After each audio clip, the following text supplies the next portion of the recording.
Test 1, 2, 3. Test 1, 2, 3.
Hello and welcome to the Audit, Finance, and Administration Committee meeting for Thursday, August 17th.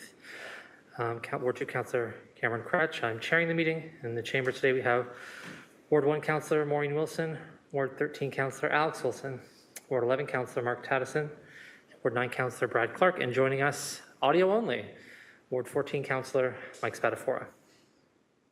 Quorum is present. I'd like to call the meeting to order. Quick warning, if your phone is on, making sounds, make it not make sounds, please. I want to approve today's agenda by getting a motion, but before we do that, are there any changes to today's agenda, Clerk Bates? Yes, Chair Cretch, there are changes to the agenda. We have one added communications item 5.2 from Michelle Diplock, West End Builders Association, requesting the City of Hamilton enable the transference of letters of credit to surety bonds. The recommendation is this piece of correspondence be received and referred to consideration of item 9.1.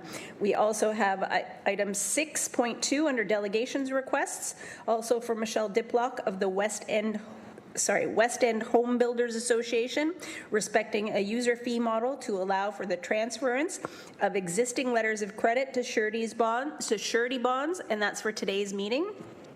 And although not changes to the agenda, we did have two revisions. First was the recommendation for item 5.1 under communication items was not included in the original agenda. So that recommendation, which is to be received, has been added.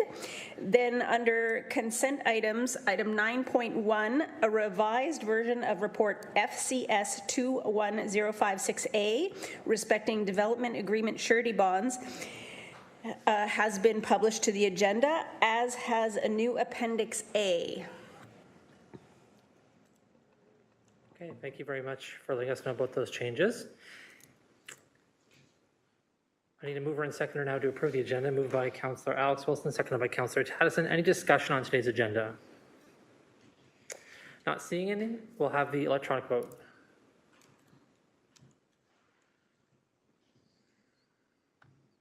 And the vote is up. In favor, Chair. Thank you. Councillor Spadafora is in favor. And that carries 6-0. And now we're going to ask if there's any declarations of interest for today's agenda. As I usually do, look deeply into your eyes to make sure. Sorry, Councillor Spadafora, I can't do that today. But no, I don't hear any declarations of interest. Move on to item 4, the approval of the minutes of the previous meeting. And that was July 13th, 2023. Now please have a mover and seconder to do that, to approve the previous meetings. Councillor Clark, seconded by Councillor Taddison. Any discussion on the minutes from our last meeting? Not seeing any, we'll go to the vote. And it's up.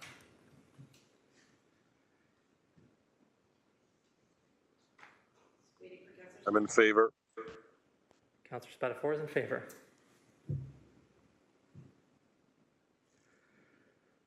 Great, that carries 6-0 as well. We're now on to communications, item 5, and there are two communications here, 5.1 and 5.2, which you can see on the agenda. Can I have a mover and seconder to receive the communications items? Moved by Councillor Alex Wilson, seconded by Councillor Mark Taddison, to receive these communications. And is there anyone who wants to discuss them? Yeah, go ahead, Councillor Alex Wilson, and then I see Councillor Maureen Wilson after. Thank you. Just wondering, given that we're receiving 5.1, if there'll be any communication from staff to the resident, or if there could just be a quick comment from staff on some of the requests in 5.1 and where those are going to end up next.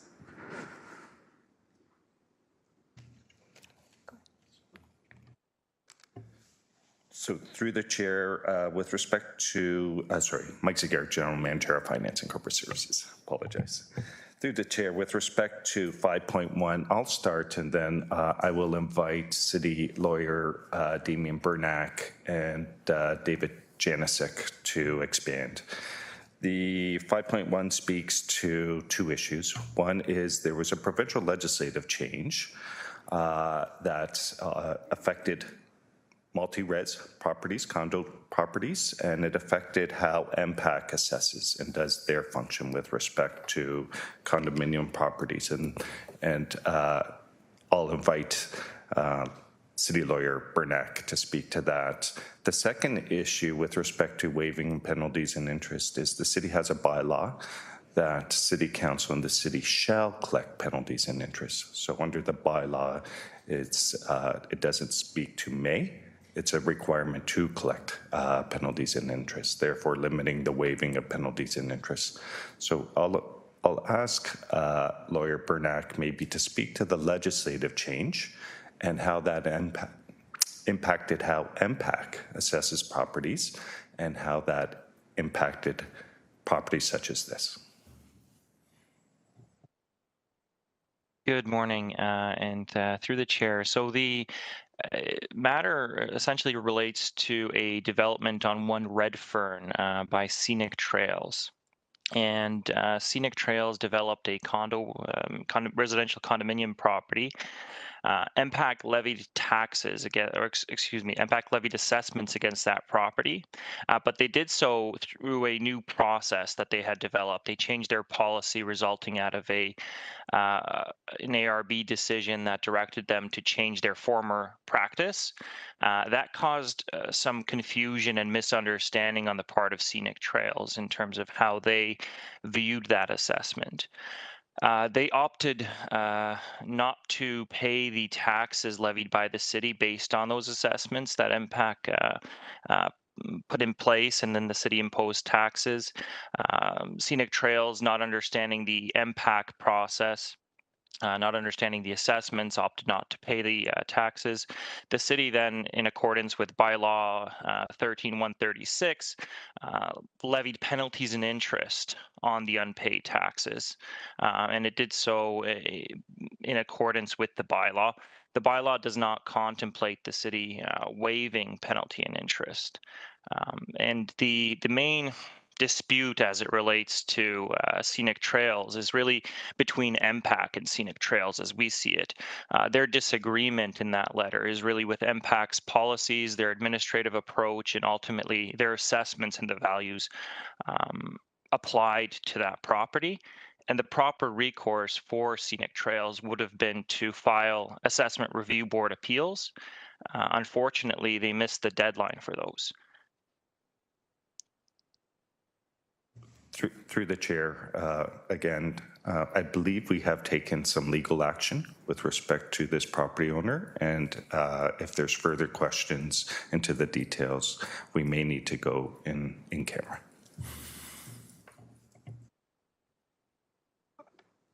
Thank you. Through the chair, I really appreciate that background, further understand the city's response to the letter. I think the thrust of my question is less so what is our response, although I do really appreciate that, but more so how is our response being articulated to the letter writer.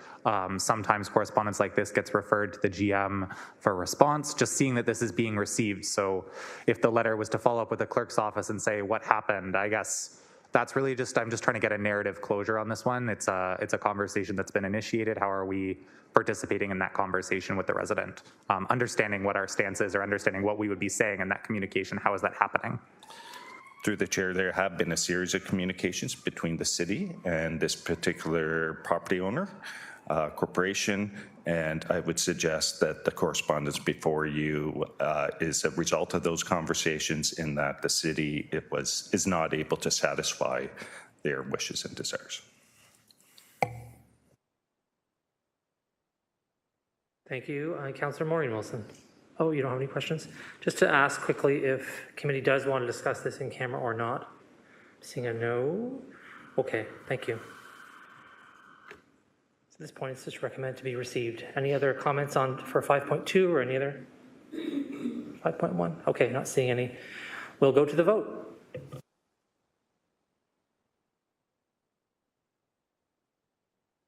I'm in favor, Chair. The vote's up. Councillor Spatafor is in favor.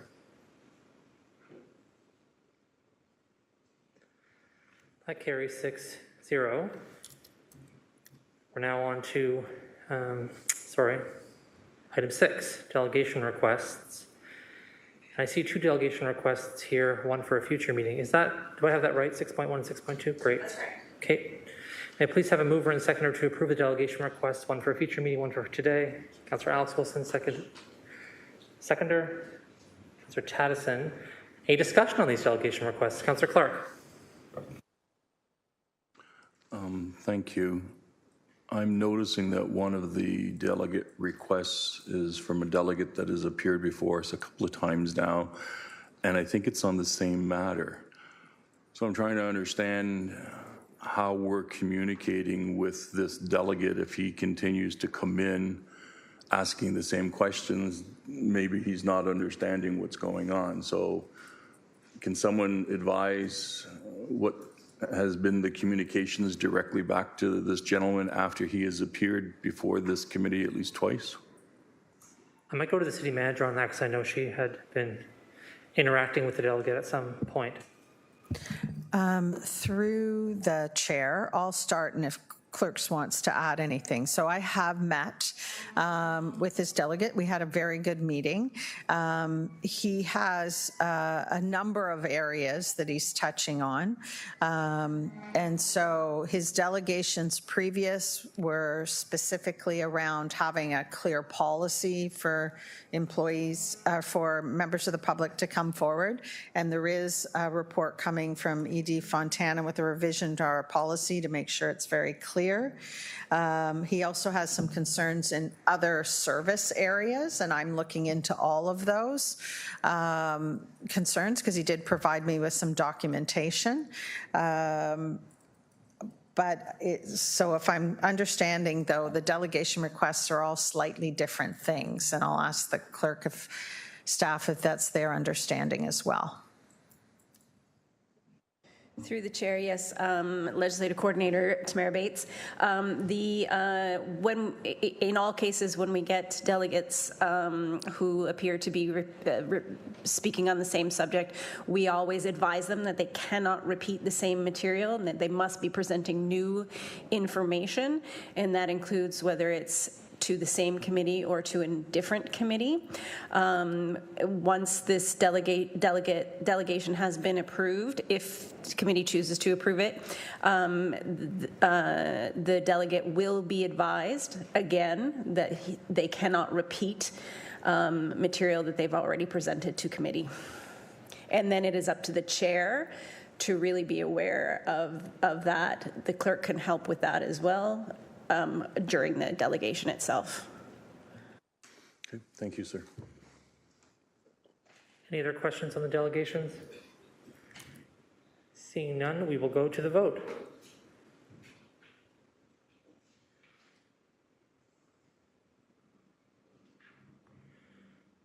In favor, Chair. Councillor Spatafor is in favor. That carries 6-0. Now we're on to the delegations themselves. And for today's meeting, we have Michelle Diplock from the West End Home Builders Association respecting a user fee model to allow for the transference of existing letters of credit to surety bonds. Come on up, Delegate Diplock, whenever you're ready. And you have 5 minutes. Good morning.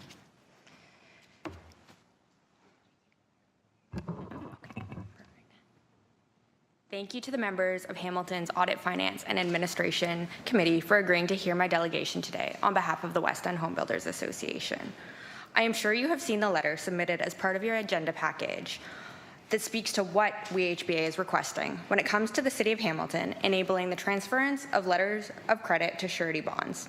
The letter speaks to what we are asking of you, namely that we are requesting you direct staff to report back on the feasibility of implementing a user fee model to allow our members to transfer their existing letters of credit to modern pay-on-demand surety bonds. Today, I'm here to speak to you about the why of why we are requesting this from you and share a little bit of information about how important this is for our small and medium-sized builders in Hamilton. The impact of housing construction cost escalation for our builders has been significant. A recent report noted across Canada, hard construction costs for new home construction is up by 54% since before the pandemic.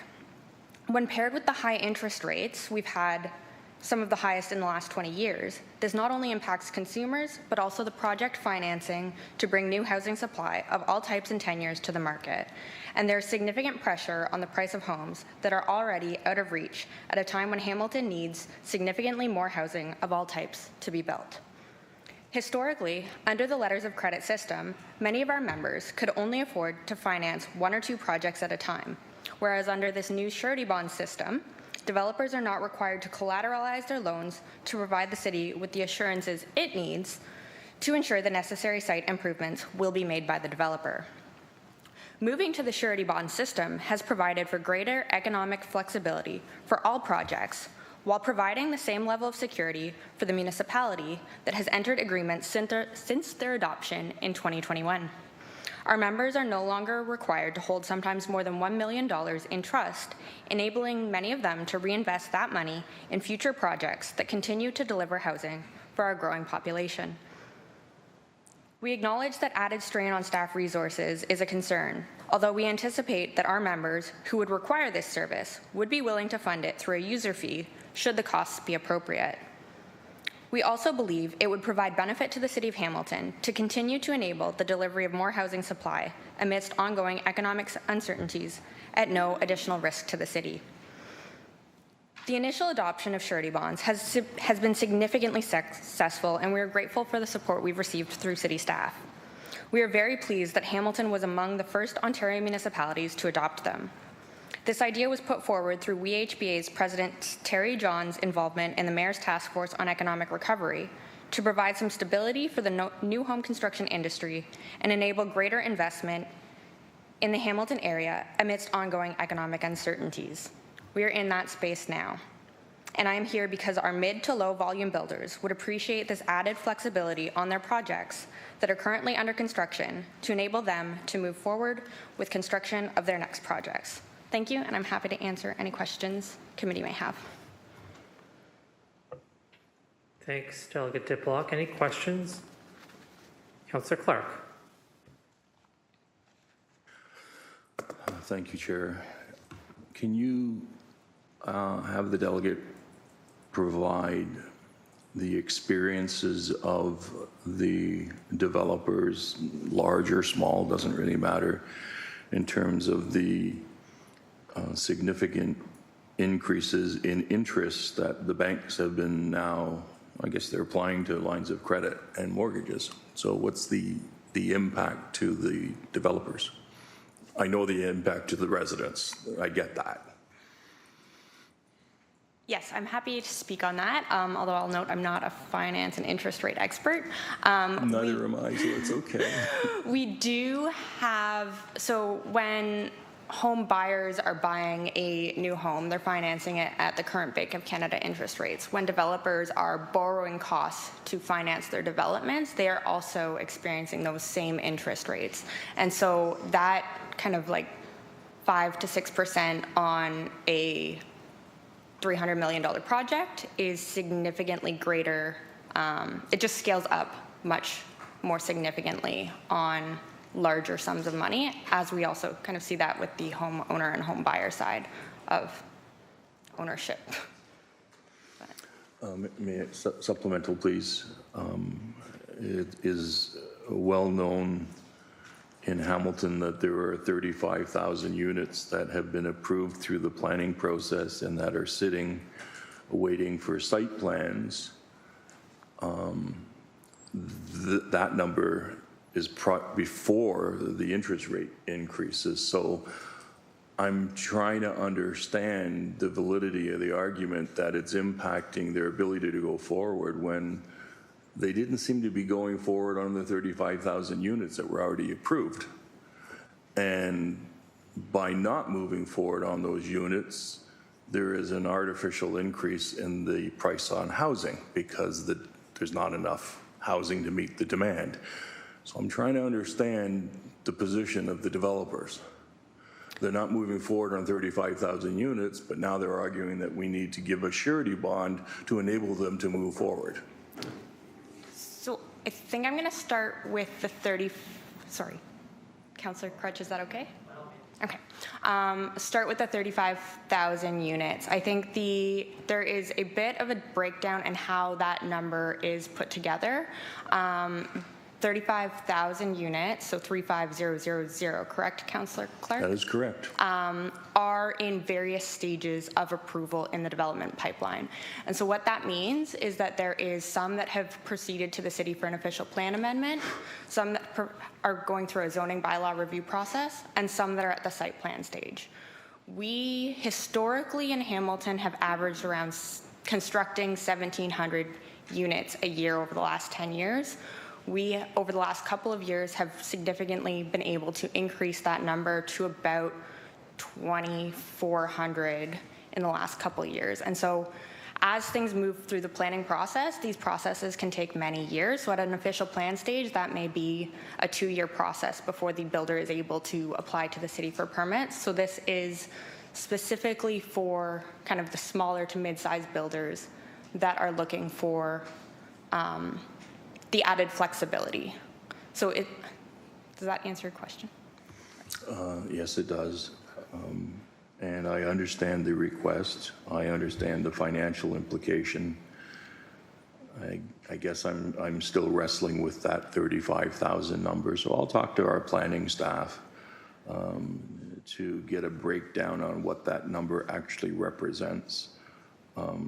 We have moved mountains in Hamilton to try to get an increase in housing, and we hit about 2,500 units. You're correct, 2,589, something like that. And when I look at what the province is proposing, we're so close to what they're proposing already, it's not funny.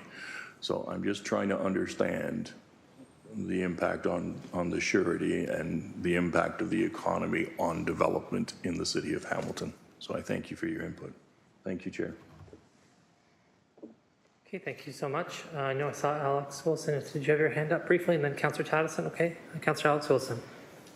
Thank you. And through you, Chair, just hoping to kind of further this. I'll just say off the bat, have no issue with an information report back. So happy with to support the request of the delegation, which is to get more information on what this change would look like. That said, I do really appreciate Councillor Clark's questions and kind of want to follow up in that realm. And I think it's more so about this type of relationship. So we're hearing from home builders that got to focus on regulation, got to focus on getting more approvals, reducing red tape, making the planning process easier. There's been some changes there to get more approvals. We heard in the context of past couple of years, well, we need more land supply, whether that's the green belt or other types of pieces. The Auditor General has been quite clear that that's not the case. At what point does making it easier and easier to develop stop, like if we're not getting those results, or is this not a sustainable system? Are some of these things that we're piling on just making the problem worse in the long term? If it's actually like baked into the system that, interest rates are so high, some of these things are happening. I guess that's kind of part one of the question. Is this a sustainable solution, or is this in kind of 5-10 years just furthering the privatization, commodification, high interest rates of building homes? Are we actually addressing the root cause of the issue, which is it's highly financialized? I think I'm going to start with responding to specifically on the surety bonds issue.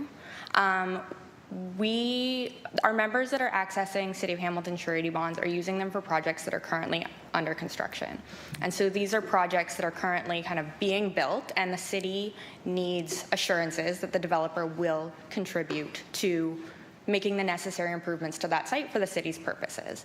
And so the developer, in case they don't do that, has to provide a letter of credit or surety to assure the city that they've got the financial capital to make things right if things go wrong. And so this specific tool is for those projects that are typically under construction and in the process of being built. And what it does is it enables the city still gets the necessary improvements that are to be made to the site, and the assurance that they will be able to deliver on that while at not a significant additional risk to the city in terms of using a bond model as opposed to the former letter of credit, which meant that you had to put up that capital and have it held in trust. So I think that... Yeah. I do appreciate that, and I think just my second and last question through you, Chair. really appreciate being able to work with our home building industry, bringing forward recommendations about where are those problems in the process, where are those things that you see when you're on the inside, and those solutions that we can bring forward. I think it's hard, though, to hear this advocacy and hear this lobbying when we have things like expanding into the Greenbelt, because we have an unevidence-based kind of advocacy there. And so I leave that, I guess, Chair. It's hard, I think, when we get these great proposals, understanding where those efficiencies are, it's hard to evaluate them when that's not the quality of all of the advocacy we're receiving from home builders, or there's those different kind of interests clear there. So I really want to kind of work with folks to find those efficiencies and hope that, you know, these types of solutions that make sense or getting more information keep coming forward, and we can move forward in this new term of council in that consistent direction. Thanks very much. And did you want to answer that at all? I see a potential answer brewing. Please go ahead. Thank you. So I know this is not kind of related to the surety bonds piece, but I did want to kind of state that WHBA has never requested any amendments to the Greenbelt Plan, and we don't involve ourselves in site-specific issues, which from my understanding, they were site-specific requests.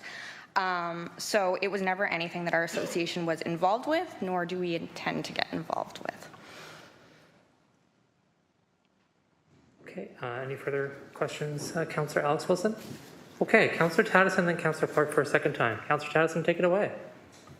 Just a question around, you said there's no longer needs the money in trust. Can you explain how the bond system works then?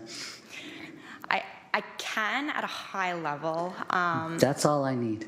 Well, just to be fair to the delegate, who I think what we'll do is we'll wait until we've received the delegation and we get to the actual item on the agenda. I know that staff have already prepared a preamble about the difference between a surety bond and a credit letter. Is that okay? Do you have other questions? No, I withdraw my question. Thank you. Okay. Councillor Clark. Thank you, Chair. Can I just get clarification? I think I heard the delegate say that it wasn't a member of their association that asked for the land to come out of the Greenbelt? Happy to ask for a clarification. Yeah. I would say that our association has never been involved in requesting lands to be removed from the Greenbelt. So the association hasn't, but the members may have. Yes, and we do not involve ourselves in site-specific issues. So that's... Just wanted to clarify. Thank you very much. Thanks, Councillor Clark. At this point, we need to move and second to receive the delegation. Moved by Councillor Maureen Wilson, seconded by Councillor Taddison. And we'll have that vote. Thanks very much for your delegation today.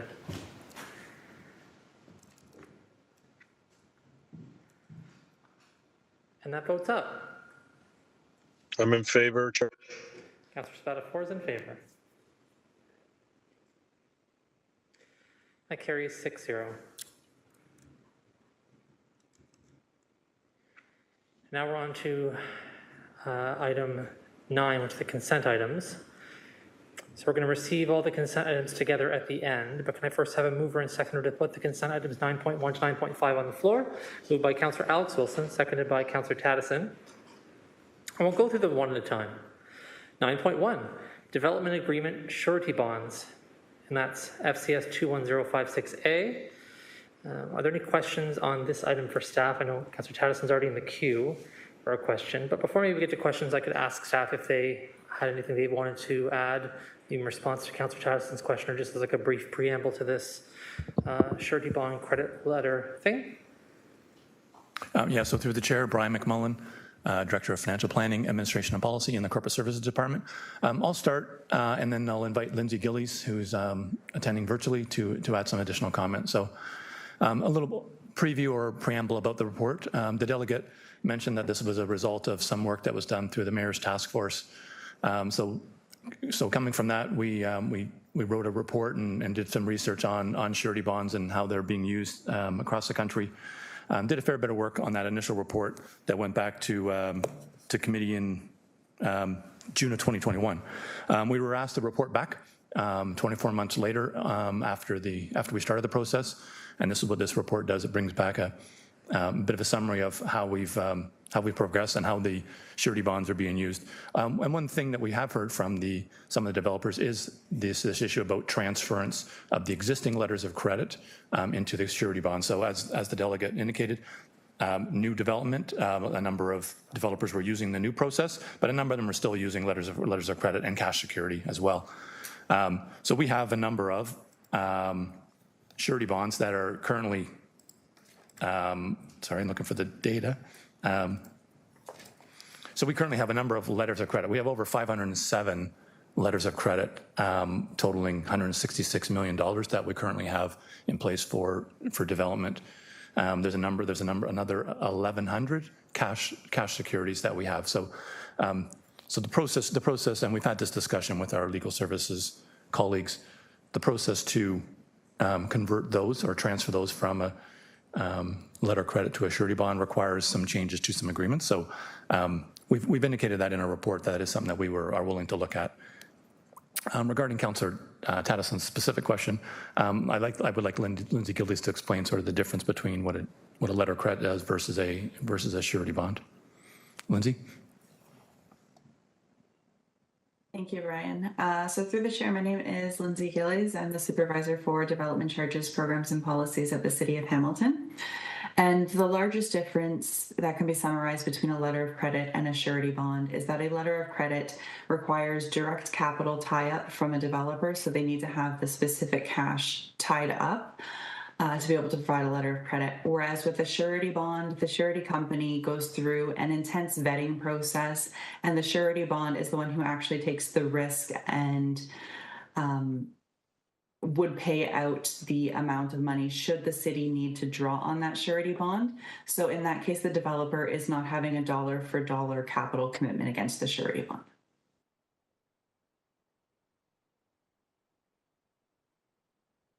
Thank you very much for that answer. I'll turn to Councillor Tattison, who may have a follow-up or other questions. Councillor Tattison. I just remember a bond crisis a little while ago, maybe a few decades back. I'm just asking, if there's a default, where does the money come from? Like you say, it's the surety. I'm just trying to understand where the initial money comes from in the surety bond. Could I maybe ask Lindsay, if you don't mind, maybe just briefly delineating the difference between a surety bond and perhaps the bond crisis that Councillor Tattison was referring to with other kinds of bonds? Absolutely, thank you. And that was something that staff had explored in depth when we made the initial decision to recommend accepting surety bonds. So some of the problems in the past with surety bonds is that municipalities were required to demonstrate that performance was not met, and there was back and forth negotiations about how much funds would or would not be released from these bonds. The bonds that we're using today are an on-demand instrument, meaning that if the municipality says we need to draw X amount of funds from these bonds, the surety provider provides that funding immediately. There's no questions asked. There's no negotiation or delegation back and forth. So these function essentially the same as a letter of credit. Okay, Councillor Tattison. Thank you. Next up on the speakers list, Councillor Maureen Wilson. Thank you. I always, through the chair, I always appreciate the great clarity that Ms. Gillies gives to these very financially wonky items. I have no, like my colleague to the left, I have no problem in asking for an information report back on the delegate's request, but I do want to make sure I understand kind of the reservation that is embedded in the report.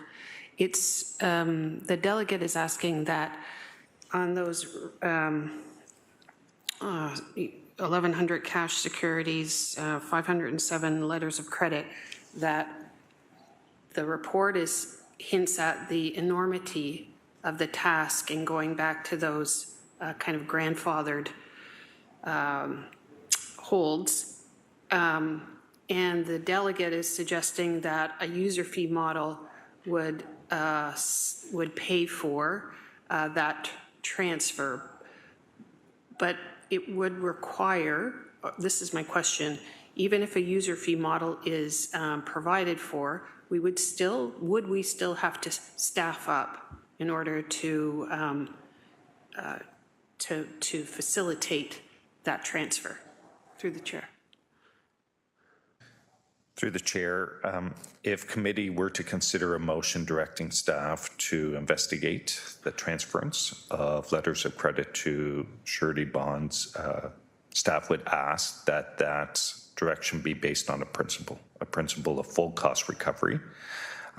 We would reach out to West End Home Builders Association to understand what the interest or demand is, and that the response would be subject to the interest and demand of the industry, and it would require a response from finance, from legal services, and from growth and development.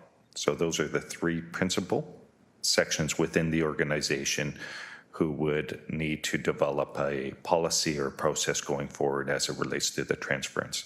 But again, the workload would very much be impacted on the interest or demand. Not all letters of credit or cash securities would likely be sought in terms of transference.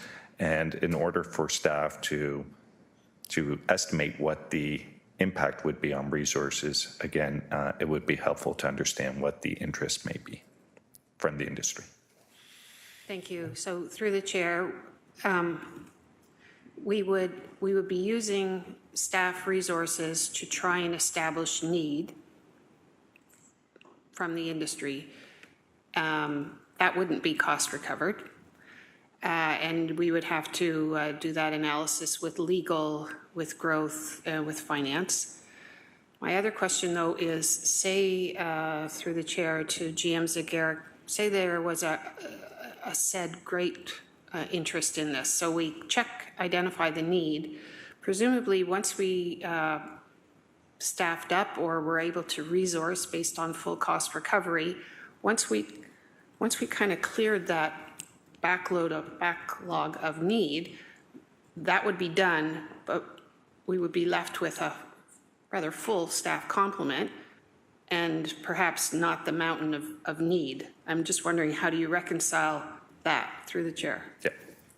And I trust that would be in your report, but I just want to make sure I understand. Through the chair, the councillor is correct in that if there's some front ending, if this is a demanding exercise for a limited period of time, staff would report back with options on how to satisfy that with potentially temporary resources, external resources, rather than permanent resources. But as well, what is critical is understanding from the development industry what the demand is, in that not all developers would be eligible for surety. They may not be eligible for surety bonds. And so wanting to ensure that staff do not resource for a demand that is not there. So again, what's critical in understanding is what that demand may be and the time period for that demand. If that demand is time limited for 2 years, then we would look at a response that satisfies that demand, and then on a go-forward basis, ensure that the resourcing satisfies future demands. Through the chair, I think this new council has demonstrated that it is doing and willing to do that which is required in order to get units on the market. In our past committee meeting, the chair of that committee just gave a back of the envelope calculation of units approved on that day. And I recall the planning committee prior to that, GM Thorne gave a back of the envelope of another 1,600 units on that day. Willing to lend my support to an information report.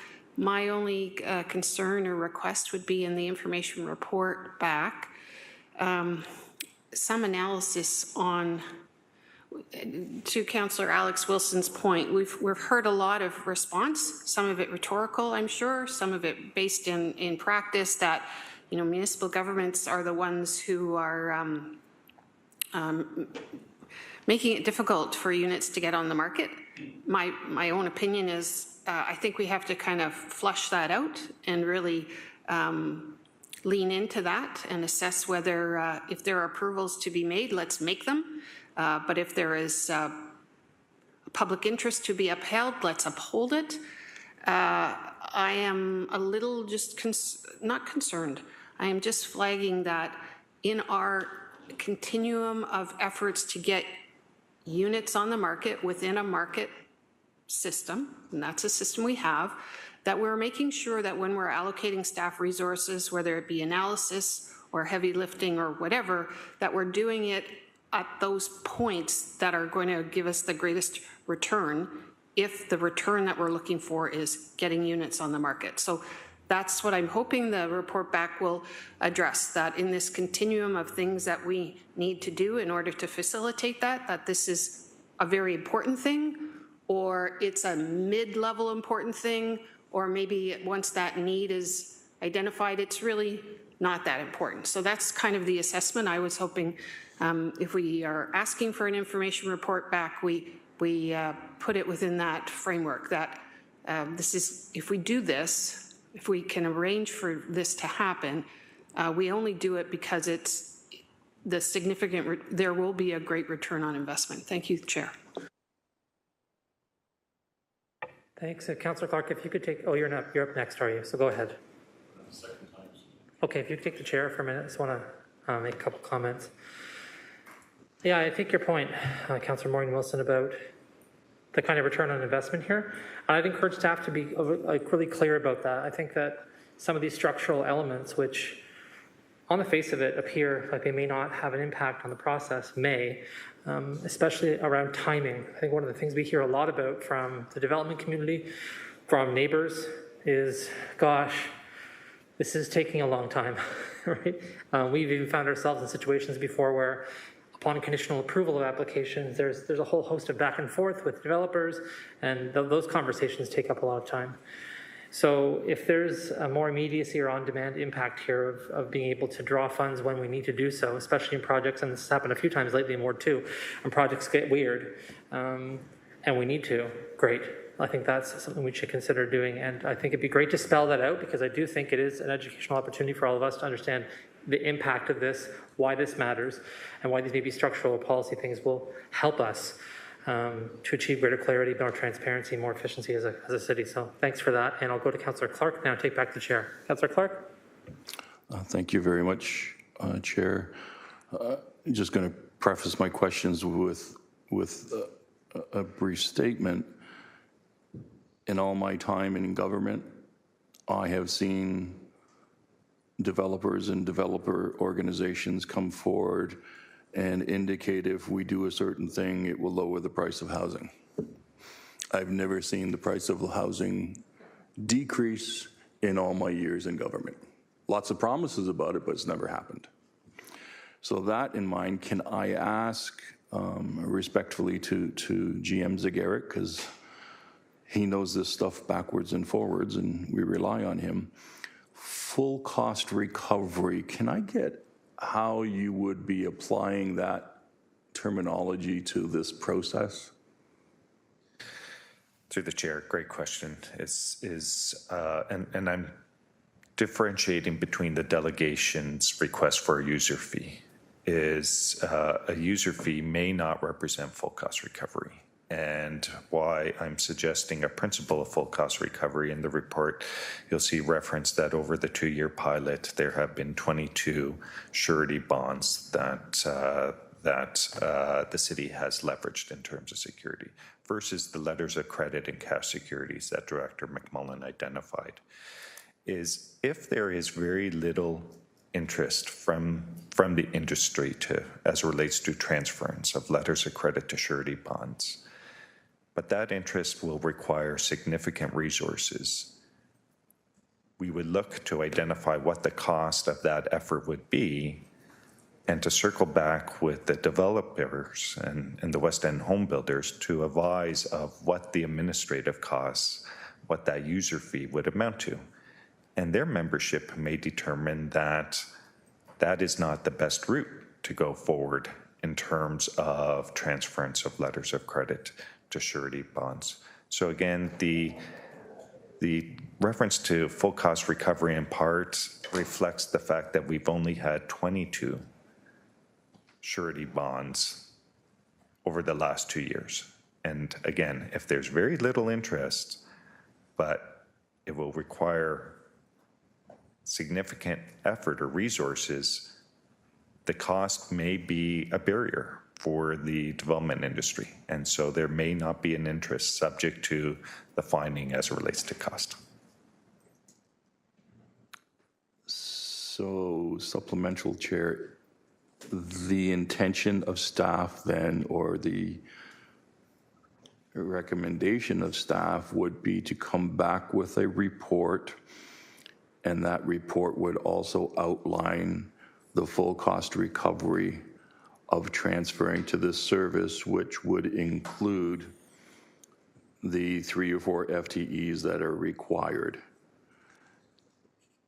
To Councillor Wilson's earlier point, would these FTEs be staff, or would they be contracted staff who clearly know up front they're coming on for a specified gig and timeline?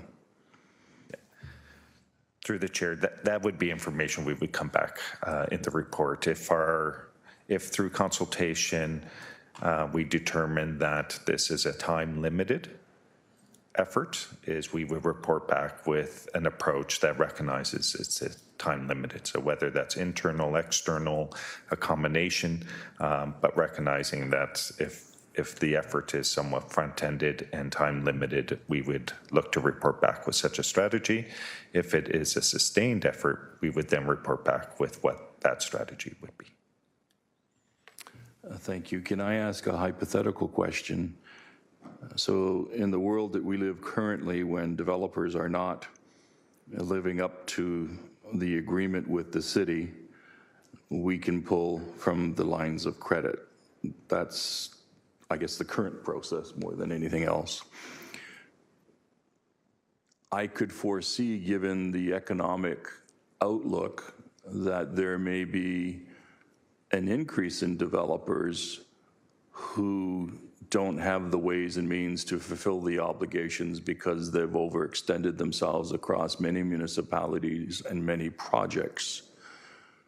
What happens if the bond company that holds the surety bond defaults because they have become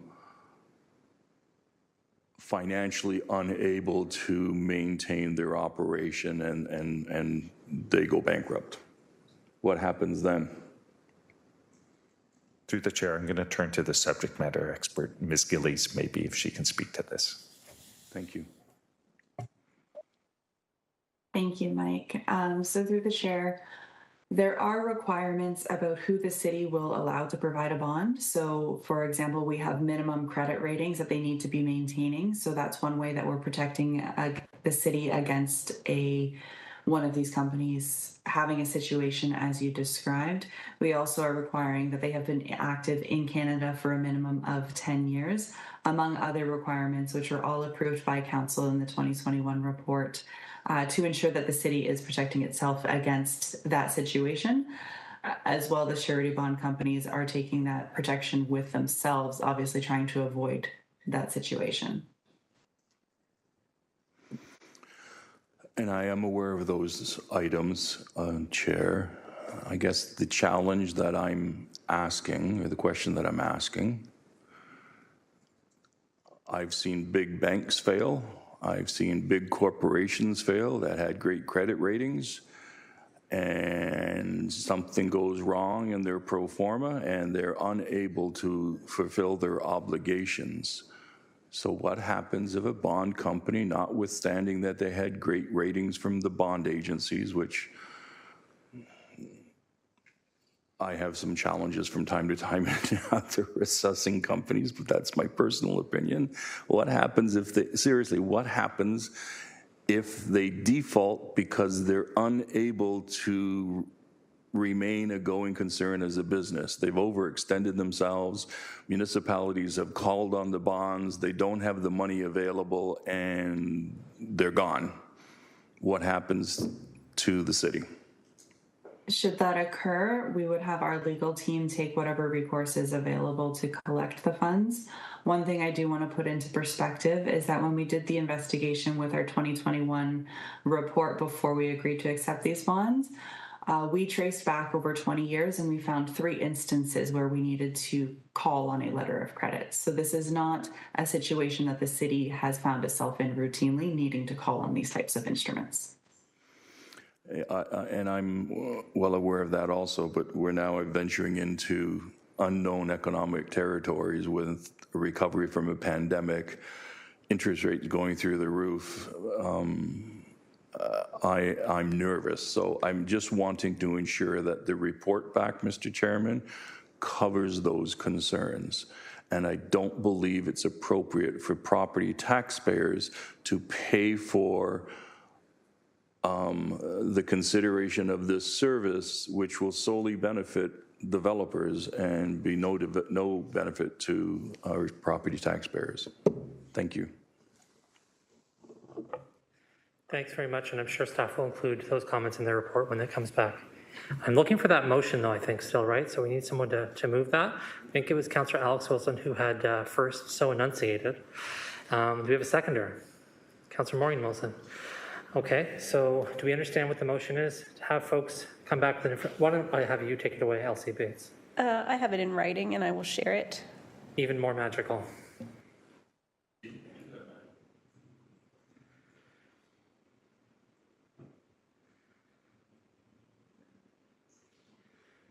And the words are upon the screen. A little bit bigger? Yeah.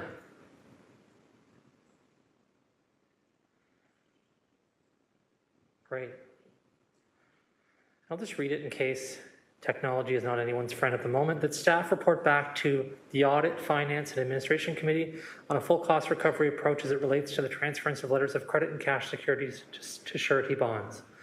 And I think we also want to include a little phrase there about the nature of the report back. Is that correct, Councillor Maureen Wilson?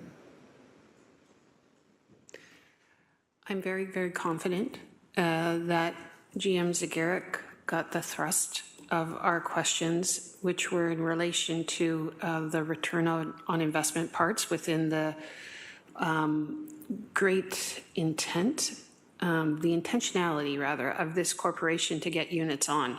That in the line of all the things that we have to do, is this the thing that we should be doing in terms of return on investment? And I see GM Thorne there, and I know he's heard this conversation too. So just that sort of analysis, and I don't know if that has to be specifically, articulated or not. I would appreciate it if it was. I think it's always great to have that note there. That way when staff are returning to this motion when doing their work, they know specifically what we're asking for. So does anybody from staff have a suggestion on the wording, or should I just say including, outlining return on investment for this program? I'll leave it to you, GM Zagaric, since I'm sure it'll be falling to you in some way. I'll interpret, through the chair, return on investment is whether this amendment will assist in accelerating or development of housing, the supply of housing, whether this potential amendment will assist as it relates to the pace of housing development. Or even the city's housing goals? Yeah, we made a housing. Yeah, so maybe it's just better to say if this will, how this will benefit the city's housing goals. How this will directly benefit the city's housing goals, I guess, is maybe a way. I think we all understand. We just need some words.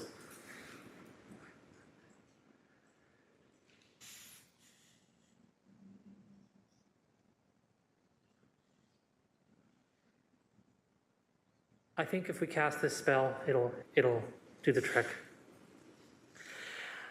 So the mover is Councillor Alex Wilson, seconded by Councillor Maureen Wilson. Can I have folks look at this again with their eyes just to be sure? The last part being such report to include an assessment of how this program will assist the city's housing. Is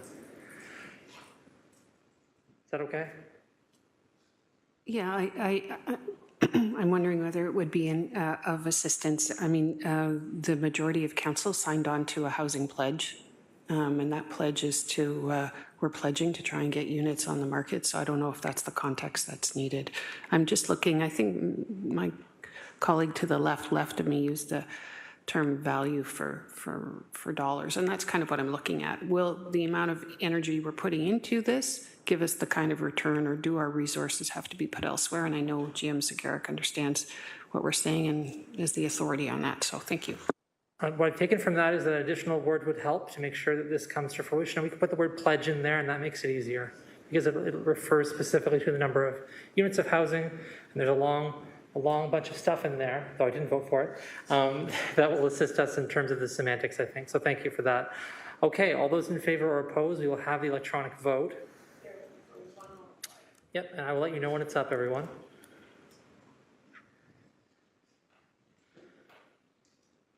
Oh, Councillor Clark, did you want to speak to in the interim? Go ahead. I'm fine with what's there.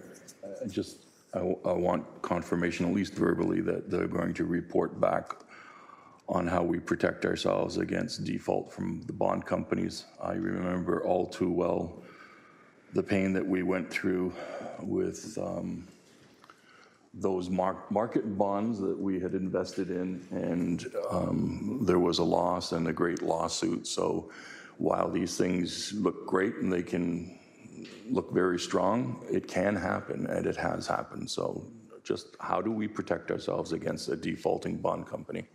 Okay, I think staff have that. Through the chair, we can include that in the report, and what I also heard is risk. So we can also include whether or not in today's economic climate, whether there's any additional risks of the city further participating as it relates to surety bonds. Okay.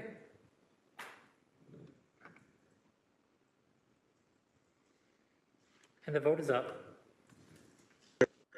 I'm in favor, Chair. Councillor Spatafor is in favor.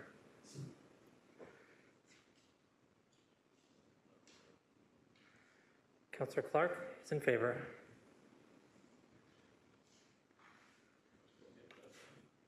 And that carries 6-0. And now we're on to anyone wanting to discuss 9.2, the 2023 first quarter emergency and non-competitive procurements report, FCS 23019.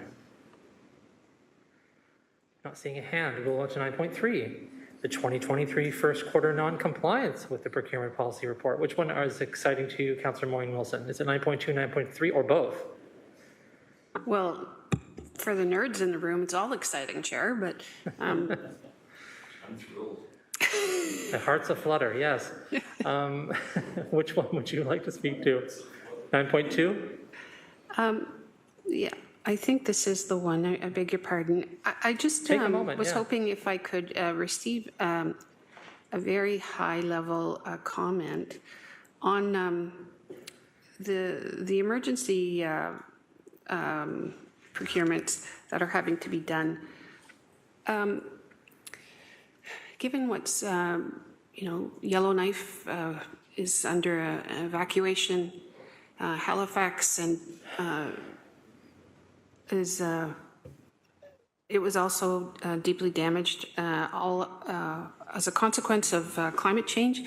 And I'm wondering, have we been doing calibration of our need to respond to emergencies, what that might mean for our procurement process, and could it possibly be, I know this is all hypothetical, but do we have the things in place that we need to have in place that should we have to respond to natural events, are we seeing more of these, or is that just not in our sphere of experience right now? Thank you. I think that'd be Manager of Procurement Tini Yackel, but what I'll do is I'll just rephrase that slightly if it's okay by saying, I think what you're asking is, look, is our procurement system climate change ready, right? So if these things should come to the local area in a more pronounced way, when these things come to the local area in a more pronounced way, is our procurement department set up for Emergency more emergency procurement? Emergency flooding. Yeah. Escarpment deterioration,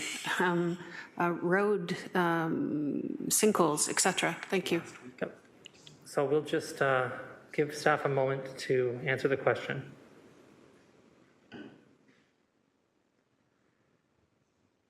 Andrew Yacko. Through the chair, Tina Ayako, Manager of Procurement. With respect to emergencies, that being natural disasters, the recent pandemic, any other infrastructure emergencies that happen throughout the city, where there is a policy and a procedure in place with respect to how we deal with emergencies. We would work with the client departments very closely in order to secure any kind of goods or services that they need during that pandemic.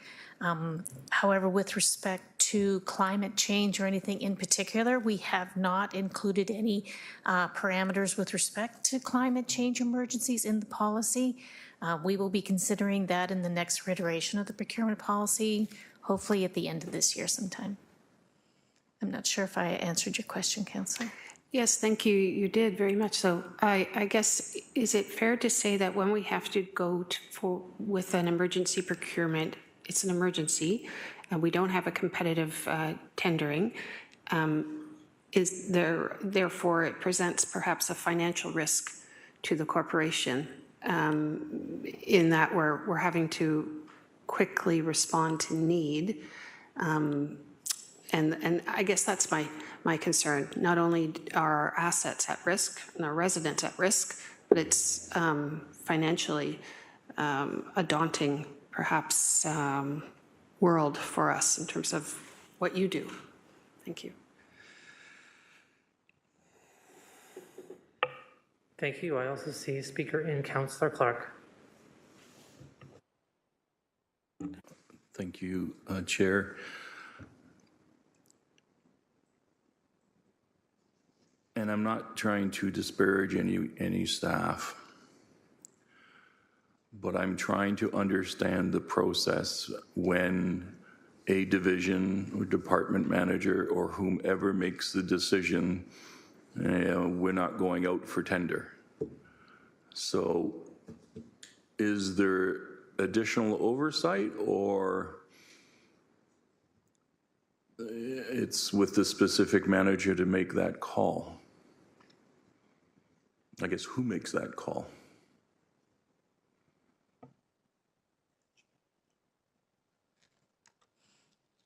Through the chair. With respect to policy 10s and policy 11s, both of them are at the discretion of the general manager per each department. In the event of an emergency, I believe the client department would bring the emergency to their GM's attention. The GM would deem it to be an emergency, and then we would follow the policy and the procedure. In that respect, basically, the client department is going to do all it can to address and mitigate the emergency. Any reporting would happen afterwards. They would contact procurement to give us the heads up. We could assist in any way possible if they wish. But basically, the emergency is left with the client department if possible. They don't need any further assistance. And then afterwards, it gets reported either back on a policy 10 if it's under $250,000, or if it's over $250,000, they're required to bring an information report to council and report on the particular emergency.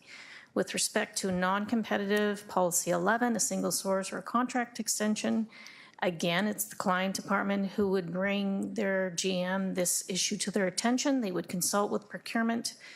We would decide if we support the single source. Hopefully we get the ability to put some comments on the policy 10 report or the report coming to council, depending on the dollar value. But again, it's totally up to the GM and it's their discretion for anything under $250,000 on a policy 11. Thanks, Manager Ayako. Appreciate that very much. Councillor Clark, did you have further follow-up? Yes, please. Go ahead. So is the definition of an emergency left to the general manager, or do we define that emergency? Like some of these immediately jump off, yep, I get it, it's water.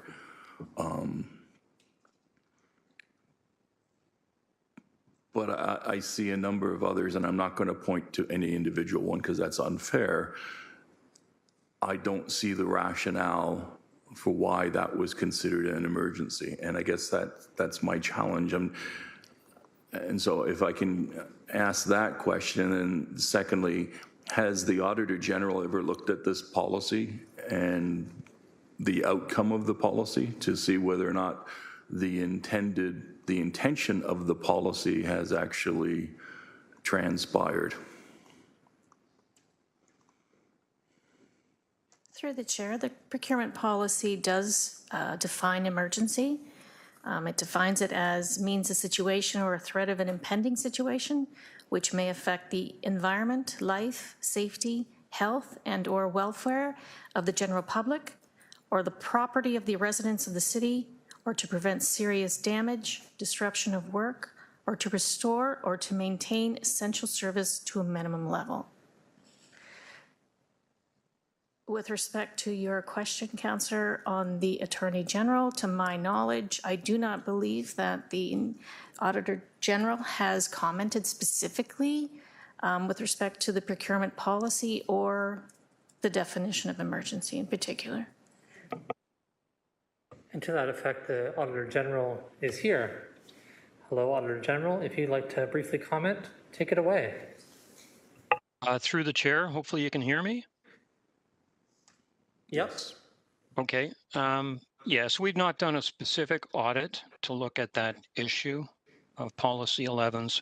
Having said that, though, from time to time in the course of an audit, we have had occasion to speak to Policy 11 issues within the context of an audit of something else.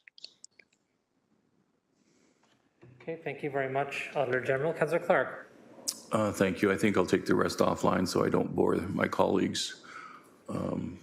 But I'm concerned that while the intention of the policy is noble, the challenge for me is I fear that it's becoming more convenient to do it this way rather than following our procurement process.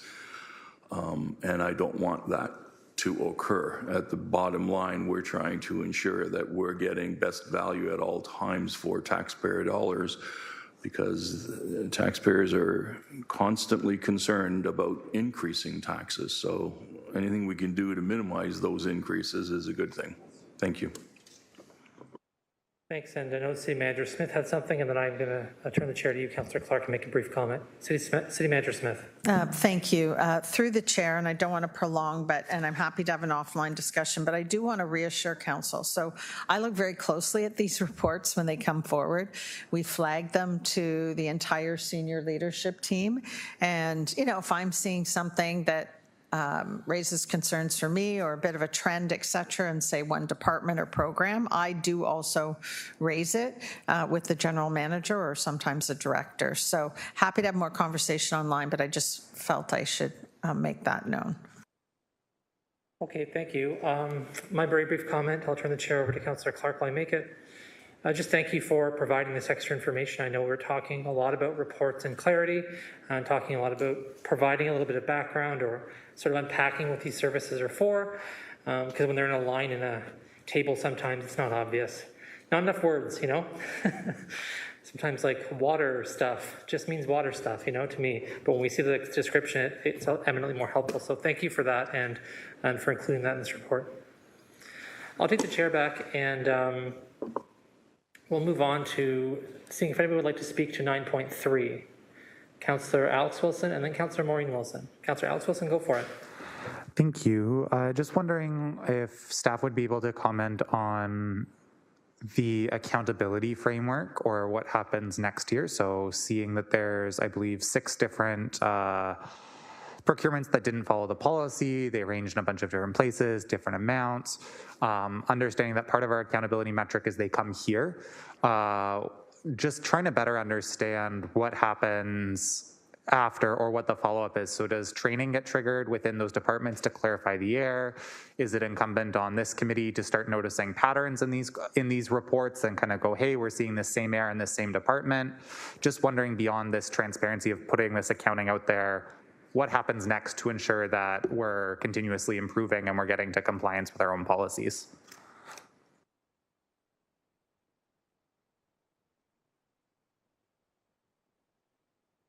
Through the chair, can we just ask, is this with respect to 9.3, the non-compliant? Okay. Through the chair. Policy 19s are left at the discretion of the general manager to deal with in the event that possibly there is discipline coming out from the policy 19. Other than that, if the GM or the director or the manager for that matter felt that additional training was required and requested procurement to attend, we would come to their DLT meetings or their manager meetings and hold procurement 101 meeting. But there is no formal process or requirement for any individual who does register a policy 19 to go through at the time. Through the chair, that makes sense to me, or like understanding that there is a mechanism beyond just this report makes sense. No kind of questions or comments about changing that. I guess more so I'm wondering, how do we sense patterns in terms of quarters? Is that work that procurement is doing? So for example, I won't draw specifically on anything in this report, but for example, we're noticing, say, there's a department that continues to have in a specific type of procurement policy 11 issues, for example, and that's happening quarter after quarter after quarter, and it seems to be clustered in one area. Outside of these reports, maybe it's just one every quarter, and so it doesn't necessarily get picked up as a quantity issue in a single report. To what extent is pattern recognition happening, or where does that happen in our organization? Through the chair, at this moment, we're not looking at any KPIs or patterns, but I'm hoping to do so once the reorg comes into play with procurement and we get some additional resources, and then we will have some additional people to specifically zero in on any patterns and KPIs. Certainly, if we do see a pattern that there tends to be, a particular client group or area that continually registers a policy 19 or even a policy 10 or 11, maybe an 11, a lot of contract extensions. We try to look behind that, and a lot of times it is resourcing or other issues, in particular the pandemic recently, that has affected people's resources and time and ability to put out a procurement. So we try to capture that information in these reports. But a lot of times, if you see any patterns like that, there's usually a reason behind them, and we do look into them, but we don't report on it. Thank you. Through the chair, those are all my questions. No concerns or comments really with the specific this report, but better understanding how what we're doing and reviewing this report lines up with what other controls exist in the organization. Certainly helpful, and appreciate that clarity. Thanks, Councillor Alex Wilson. Councillor Maureen Wilson. Thank you very much. I really appreciate that line of questioning. I would like to, Chair, just focus in on one, and it might help me understand more of that macro thing. And I'm looking specifically in the appendix under Hamilton Paramedic Services, a non-competitive procurement for remote patient monitoring hardware and software. I have a little bit of personal experience with this of late. It's fantastic. But my questions are not disputing perhaps need, but just having a little challenge with the process in how one might relate to the other. If there was an established need, why would it be a non-competitive procurement? And the second question I have, maybe perhaps moving forward, was or is there an opportunity to align with our hospital sector and system for perhaps an economy of scale in the procuring of these remote systems? Thank you.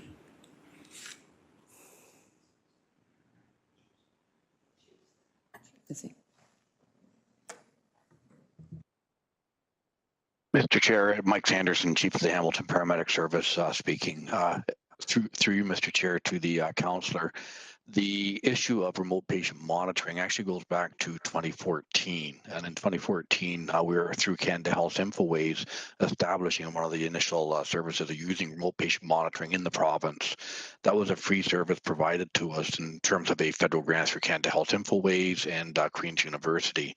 As we moved into the pandemic and we were continuing to use the remote patient monitoring through that process, two things happened. First of all, there was a rapid expansion in the number of patients that were referred to us by the hospital systems utilizing remote patient monitoring to keep the patients at home.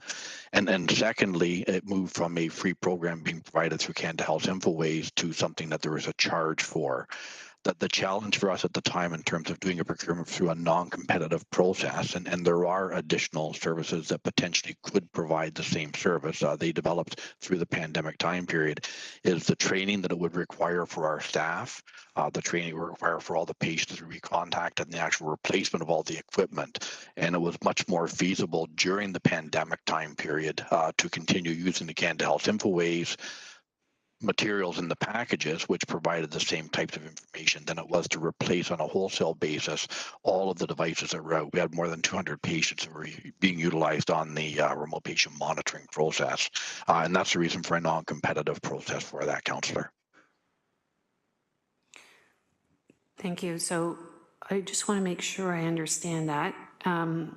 We first entered into this practice a few years ago under the umbrella of a federal program, and it was paid for as such. The pandemic hit. That certainly underscored the benefit of remote monitoring. The federal money stopped, so we had to lean into this in the short term. If I have that right, please correct me if I have that wrong, please correct me. But I guess then moving forward, do you partner with our hospital partners on this kind of remote hardware stuff so that we can secure any economies of scale, or is it specific to, is what you're using very specific to your service? Through you, Mr. Chair, two things that I would answer on that. First of all, in the funding, you're correct. The federal government and the Canada Health InfoWays grant funding did end. That was replaced by the Community Paramedicine Long-Term Care funding. So the Ministry of Long-Term Care funds 100% of that level of activity. The devices that we're using are approved by Community Paramedicine Long-Term Care, the Ministry of Long-Term Care. We are looking, and we have communicated with hospitals about different processes for remote patient monitoring. We tend to be the primary utilizer of that material right now. As the hospitals refer the patients to us, we're doing it on behalf of the hospitals as we're doing remote patient monitoring. There may be some post-COVID that the hospitals are doing, but we're not involved with that. We will engage and continue to engage with the hospitals and with home care and with the Ministry of Long-Term Care on any needs for actually devices, but at present they meet our needs. I believe our plan from our logistics area is to make sure that if we need to go to a procurement device and to go to tender in the process or proposal, that would be the plan going forward. But there is a retraining need, and there's an actual replacement need for the clients in the system, and a wholesale change of devices can be a bit of a challenge. Utilizing two different devices concurrently is also a challenge in the process for us in being able to manage it. Thank you, Chair. Thank you. Okay, I see no further questions on 9.3. Move on now to 9.4, the 2023 first quarter request for tenders and proposals report, FCS 23021. Any questions for staff on this item? Not seeing any. We're on to 9.5, the Roads Value for Money Audit and Roads Quality Assurance Supplementary Audit Report, PW 22007A. Jackie Kennedy, the Director for Engineering Services, is available to provide a brief introduction to the report if committee wishes to hear that brief introduction to the report. We'll look for some nods. I've seen several nods. Are there any questions? Wait, we'll hear the report first and then we'll ask questions. Sorry. Director Kennedy, there you are. Good morning. Thank you. Jackie Kennedy, Director of Engineering Services. This report is an update to the ongoing progress on management responses to recommendations made within the Roads Value for Money audit of July 2021, report AUD 21006, and the supplemental report from August 11th, 2022, totaling 30 recommendations and management responses. I'm pleased to provide this update today on behalf of a coordinated team from Corporate Asset Management, transportation, procurement, and engineering services. And I want to acknowledge Janelle Trant, who's over here on my left, Senior Project Manager in Engineering Services, for leading the effort on this update and driving the progress of many policies and procedures that make up the ongoing comprehensive response to the audit. An implementation plan for the 30 total audit recommendations is underway, and we're expecting to complete all identified responses by the end of 2024. To date, 16 initiatives and procedures have been completed. 7 of the 30 recommendations are considered complete. A detailed list of the recommendations, responses, statuses, and expected completion of those item by item timelines is included in Appendix A of the report. And I'm here and happy to take any questions. Thank you. Thank you. Are there any questions for Director Kennedy? Councillor Maureen Wilson. Thank you very much, through the chair, to Director Kennedy. On Appendix A, Director Kennedy, recommendation 21 and 22 that were management originally disagreed with the auditor's recommendation. And now the chart tells me that action is pending. So I'm wondering if I could just receive a brief overview of what happened to cause disagreement now to agreement. And it shows, if you're able to comment on it has a little clocky thing showing me that it's kind of in the distance, but some sort of timeline on that. Thank you. Certainly, thank you for the question. These were initially responded to as you've indicated that they were disagreed. Upon review with Audit, Engineering Services and the other divisions have met with Audit with some regularity to provide updates on them, and we've understood with more clarity what the request actually was intended to do. These 2 items fall within the procurement section, so Tina Ayako is here, and she can provide some more details on the response. Thanks. Through the chair, there has not been any action taken on these. Again, I apologize, it's our resourcing at this time. So we're hoping to look at these a little bit more intently, doing some benchmarking with other municipalities to see if we can come back with a response. Thank you. Thank you, Councillor Maureen Wilson. And not seeing further folks on the speakers list for 9.5. So we'll now go to receiving all these items. We already had a mover and seconder, and that vote will be up shortly.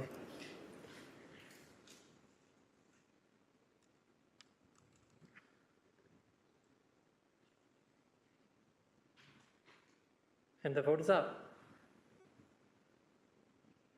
In favor, Chair. Councillor Spadafora is in favor.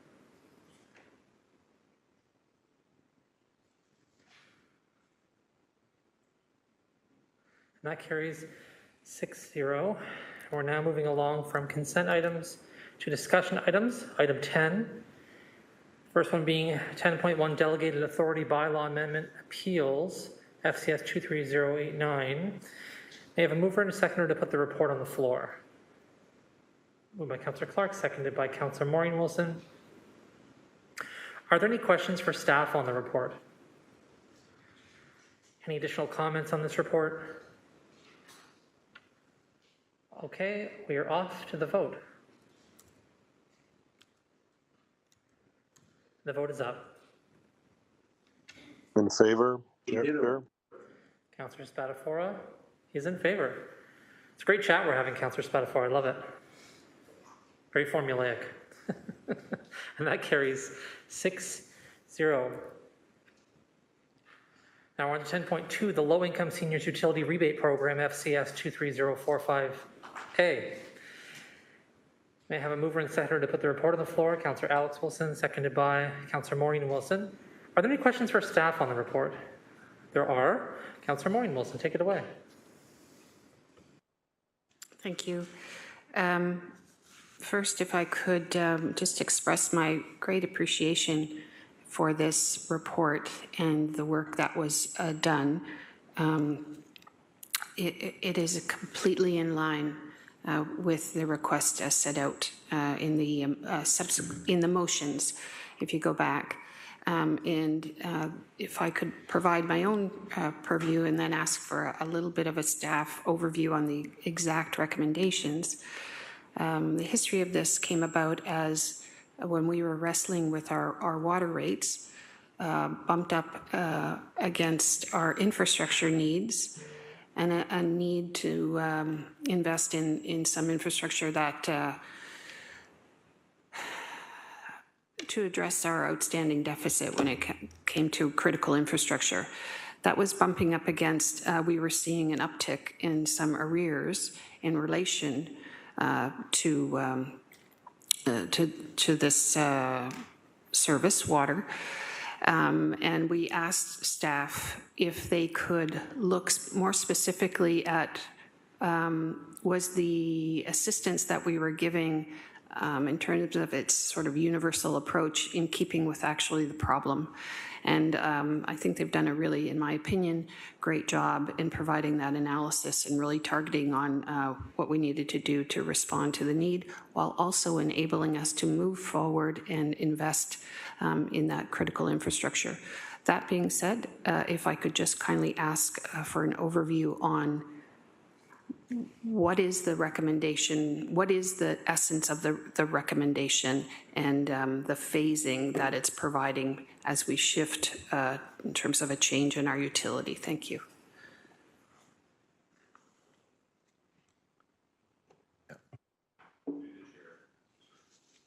Apologize. Through the chair, I'll invite Senior Policy Advisor John Savoya to take committee through the highlights of the report, but I do want to highlight in the recommendation, staff aren't suggesting that this represents the extent yes. As it relates to continuing to examine ways of providing financial assistance to those who find hardship as it relates to satisfying their obligation with respect to water and wastewater billings. But maybe if I can invite Senior Policy Advisor Savoya to speak to this interim measure whereby we are piggybacking off of the work that taxation supports as it relates to seniors and low income. Good morning. Through the chair, John Savoya, Senior Policy Advisor, Corporate Services.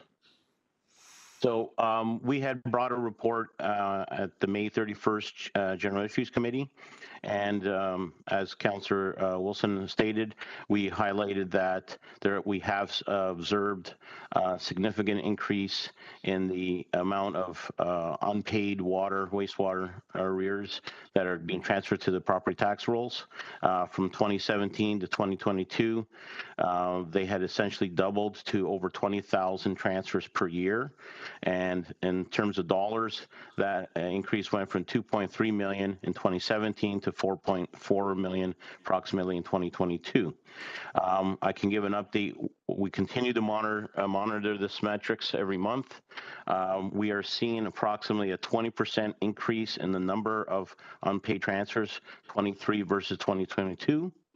And in terms of dollars, a 24% increase, bearing in mind that we had a 6.5% combined rate increase for 2023. So putting that into perspective, we are planning to invest heavily into our rate-supported programs over the next decade. And so that will, of course, see a corresponding increase in that average residential bill, annual bill. And so that'll, similarly, as per what was approved in principle in the 2023 10-year rate supported budget, that annual bill this year is $877, and that'll more than double to just under $2,100 by 2032. So in light of all that, we reported that, we do provide a number of programs and policies, and they are universally available. However, we did not have a program in place that was targeted relief to help those that are a lower income or fixed income. And to that end, we have reviewed what a lot of other Ontario municipalities do offer. And what we had seen for those that do offer a low income credit or rebate for water customers, that it's roughly about 15% of their annual average residential bill. And so we see that as an appropriate amount. It's almost 2 months worth of average costs being rebated back to those homeowners. What we also saw is that in many cases, they would look to their property tax assistance programs since they are usually long established and that income testing is in place. And so that's what we've done. We have, some other constraints that we had to consider. One of them being, of course, is that the water billing service that's provided currently by electric utilities is coming to an end, and we do not, and we have to make that transition. As we currently stand, we do not have an in-house back office operation for billing and collections, so we don't have staff specifically for utility billing in place. And the other thing is that for many water customers that are in multi-res situations, particularly condos, they may not be getting an individual water bill because they're metered in a bulk fashion or combined fashion. And so for both of those factors, we are looking to provide the credit through the tax bill. And we are essentially going to piggyback on the senior 65 plus property tax rebate that exists. And we've had I'm very thankful to taxation. They've been very helpful, and so that's the route we're recommending. And so what would happen is if you qualify, if a property owner qualifies for the seniors property tax rebate, they will automatically qualify for the utility, low-income utility, seniors utility rebate program that we're proposing. We will be checking to see, of course, if the property is connected to the city's water and or wastewater system. So taxation was able to provide us a list of who has qualified in 2023 for that seniors tax rebate program, and it's just over 2,600 accounts qualified. Approximately 18% of them are condominium units, so those are ones that would not, those specific property owners most likely would not receive individual water bills. And we found all but a handful of those properties are connected to the city's water and wastewater system. So with the, so to provide an example, in 2024, should the approved in principle combined rate increase identified as 10.04% be confirmed and be approved, the average residential bill would increase to $965 next year. And therefore, the program, those who qualify would receive $145 in financial assistance to their account. So that's what we're proposing. There had been a $500,000 allocation under the title of utility arrears assistance within the rate budget for the last number of years, as outlined in the May 31st report and touched upon again in the report before you. That funding is going to the housing division under their housing stability benefit.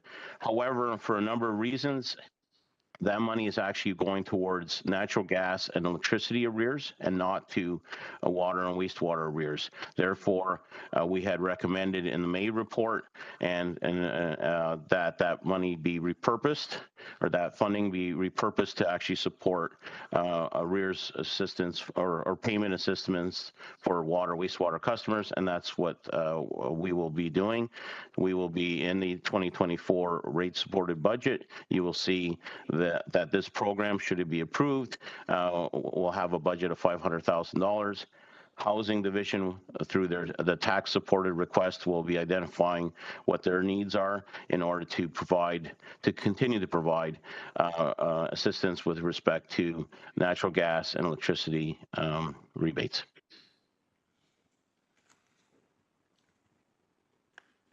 Councillor Maureen Wilson, did you have a follow-up question or any further questions? I do have one follow-up. Go ahead. First of all, thank you very much, John, for that was a very thorough and excellent overview. I'm very appreciative. I have a more general question. It's referenced in the report, and it's to GM Zagaric. The report references that we have a number of universal programs, and we have a number of programs that are perhaps age-based as opposed to income-based. And I'm wondering if you could advise on the last time the corporation reviewed the nature of its sort of rebate programs, universal programs, and whether, because my understanding is a lot of the literature does not recommend sort of general programs based, for example, on age. It does not necessarily reflect need. Could you advise me on that? Thank you. Through the chair, a number of the financial assistance programs are within program areas. I don't recall that we've done a comprehensive review corporation-wide as it relates to the various assistance programs. And these may be assistance programs, as John's highlighted, that's referenced in the report around utilities, but it also could be assistance programs in terms of access to recreation facilities, assistance programs as it relates to access to transit services. So within program areas, we have a number of programs to assist citizens as it relates to accessing city services and programs and the affordability of those programs. There isn't a common approach as it relates to those programs in terms of a means test or maybe common criteria as it relates to those programs. They tend to be catered towards the clientele of those programs and services.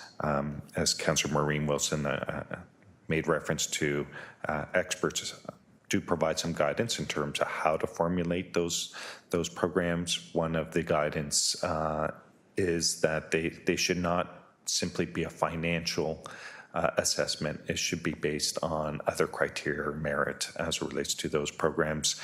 That in part is why we do rely on program areas who understand their clientele and the programs. But to the basic or to the principal question, I don't recall that we've done a comprehensive review as it relates to the various programs we have in place at the City of Hamilton to assist citizens as it relates to accessing or the affordability of city programs and services. Thank you. Perhaps, what's the phrase? I'll take the discussion offline because in my opinion at this point, I think that kind of review would be worthy. And I think this is one example of a program that was being set up that upon review was made better and was tied to the actual utility which we were speaking of, and that being water and wastewater as opposed to electricity and the like. I'm sure it would be onerous, but I do think there would be value in us starting from first principles and looking through the myriad of programs that we provide to ensure that we are meeting the needs of our aging infrastructure, that we are conscious of generational equity, and that we are designing our programs in such a way that they actually meet the needs of those in need, as opposed to perhaps meeting a political need. So I will have that conversation, and it's something I'd like to lean into. Thank you, Chair and GM Zagaric, and to John for all the work.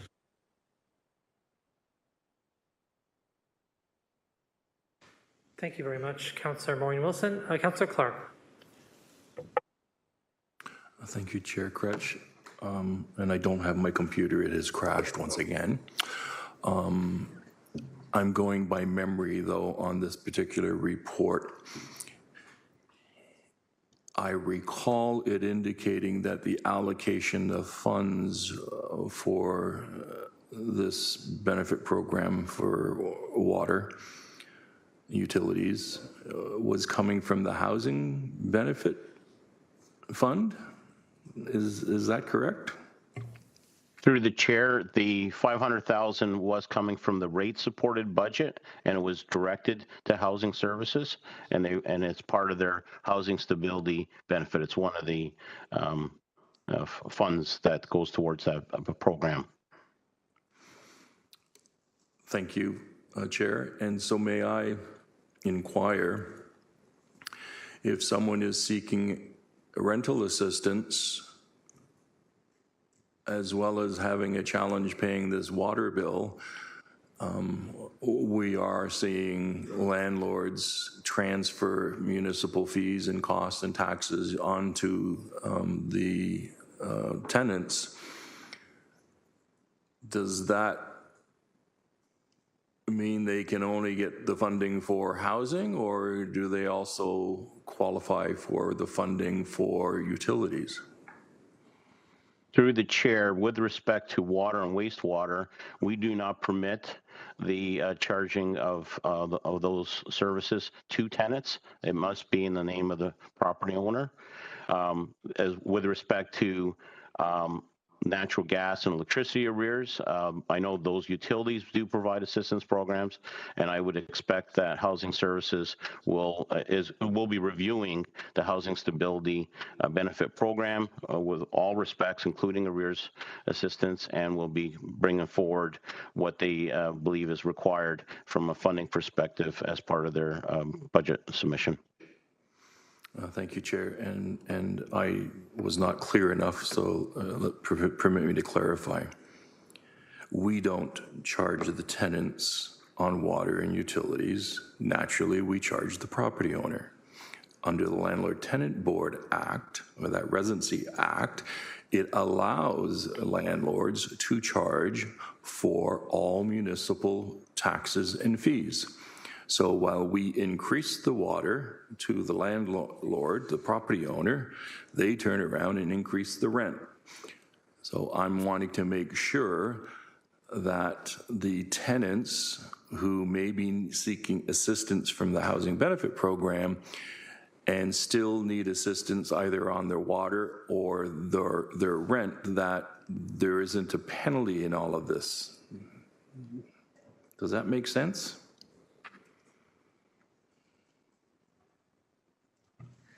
General Manager Grace Mader, through the chair to the councillor, I understand that there will be a full report coming regarding the housing stability benefit later in the fall, like in September. I believe it's the second meeting in September through to ECS, and so we'll ensure that we address those questions within that as well. That would be really helpful, because it would be very interesting to see what a report with the rationales from the Landlord Tenant Board when they're making these decisions and allowing increases over and above what the government has indicated as a fair increase, specifically because of increased municipal taxes or fees. So they're getting their money and the rent's going up. How are we compensating those individuals who are really having challenges paying those rents? So I'm hoping that that report, Chair, will include a response to that query. To Grace Mader, please. Through the chair, absolutely, Councillor. We will ensure that that's addressed within the report. Thank you so much. Thanks, Councillor Clark. I don't see any further speakers on this item. Are there additional comments anyone want to make on the item that aren't questions to staff, but just thoughts? All thoughts are out. We're going to go to the vote. Councillor Clark's in favor. Councillor Spatafor, are you there?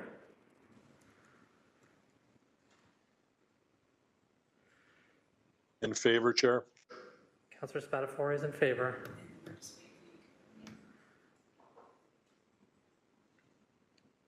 And with amazing consistency, that carries 6-0. Now we're on to 10.3, request to extend the banking services agreement, FCS 23036A. We have a mover and a seconder to put this report on the floor, moved by Councillor Clark, seconded by Councillor Chattison. Are there any questions for staff on this report? Councillor Maureen Wilson, and I'll add myself to the list after. Councillor Maureen Wilson.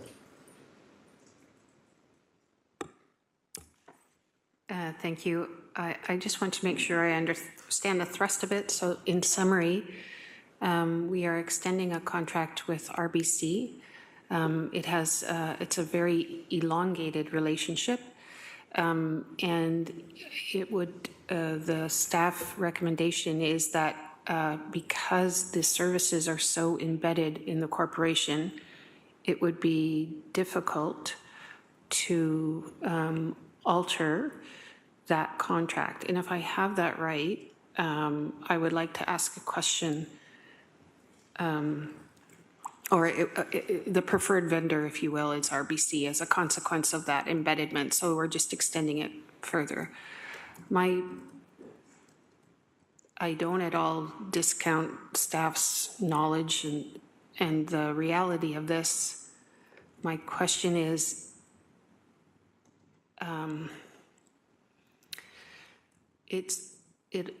the depth of the reliance and the nature of the relationship is such that I can't almost envision a future where we don't go with, when we're not reliant on this relationship, which I'm not sure is in our long corporate public interest. And is there any way, I have a question coming, where we have a capacity to break up that reliance in that we break up the areas of what is being done in relationship to that one service provider. That's almost the depth of my ability to frame this is, can we kind of break up what we're doing in our units so that we have a greater choice ultimately? Through the chair. Through the chair, Shelley Hesmer, Acting Director of Financial Services. And I'm sure that just killed you for me to word that. No. So just to clarify in the report, the recommendation is looking to extend for 5 years. We did negotiate with RBC and we got rates back for a 3-year and a 5-year. The 5-year was more attractive. However, we are looking to RFP in that time period. So yes, it's an extensive process. If we were to switch to a different service provider, it will require a significant amount of work for staff, and we would have to run parallel systems with a different provider at the same time as sticking with RBC. We would have to run 2 systems just to ensure that we have a clean transition over and there's no risks for fraud. We would want to make sure we have proper fraud controls in place and mitigate as much as possible the risk to the city of Hamilton. So to answer your question, we could look to see if there's, a possibility to break off some of those services, but a lot of the services that are being provided are on our general, all our bank accounts that we have, it's the same type of service for each of them. So providing EFTs, EFTs, checks are being processed through those bank accounts. We have built-in platforms in some of our accounts for Pay Match, which is a tool that's been built to mitigate the risk of fraud. So those are services other banks could provide, and that's why we are looking to RFP. RBC, though, is the leader right now. When we did survey back in 2022, we surveyed 8 municipalities. 6 of them are currently using RBC. There is 2 using another provider. So there is a market possibly out there for another provider to provide that service, and that's why we want to be full in transparency and do an RFP. But based on some staffing challenges we had, that's why we were looking for the extension, just to get us to that process to do an RFP. And happy to answer any additional questions. I do have additional questions, but I did see GM Zagarik's hand up, Chair. And through the chair, if I can just speak to the relationship between municipalities and financial institutions, I would describe relationships evolving between financial institutions and municipalities. And what I mean by evolving is there was a few months ago, we had a conversation with respect to risk. I believe Councillor Clark asked a question regarding risk for financial institutions. And so municipalities are, while the focus of this report is bank services, municipalities are looking at how it invests its funds and where it invests its funds. And while traditionally municipality might have invested with their banking institution, municipalities are being now more aggressive with respect to returns on investment and managing risk. And those relationships may evolve to 5 or 6 financial institutions. And so as it relates to relationship, while this report principally focuses on the banking services, the relationship as it relates to investments, I would suggest, is evolving. We are looking as well, City of Hamilton, in terms of how we invest, where we invest, and in part because of returns, and also in part as it relates to mitigating risks. I appreciate that this report is on our relationship with procuring a banking service, but I'm very appreciative of that larger context of extending ultimately this conversation to where a public entity invests and who it invests with. And I'm wondering, GM Zagaric, you said how we are investing and where we are investing, and you talked about risk. And I'm wondering if you could comment not only about risk, but who we are investing with and how we are investing.